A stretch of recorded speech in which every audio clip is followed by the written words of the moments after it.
घरवा में लक्ष्मी औरी तुलसी बने आइलू हो जिंदगी तू खिलाइलू हो।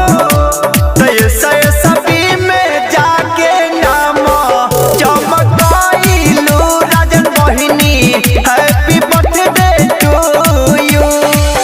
जन्मदिन पधेता सभे लोग बधाइया हो सोहन सभे भैया हो। तो अपना मम्मी पापा के सन तू बढ़ाइलू my sister happy birthday to you.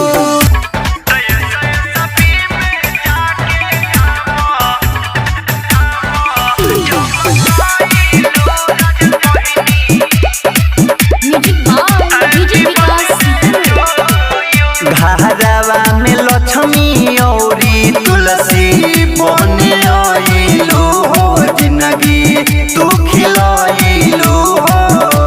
तो सभी में जाके नाम चमकाइलू राजन बहिनी हैप्पी बर्थडे टू यू। जन्मदिन पधेता सभे लोग बधाइया हो सोहन सभे भैया हो। तो अपना मम्मी पापा के सन तू बढ़ाइलू my sister happy birthday to you. Happy birthday to you my sister.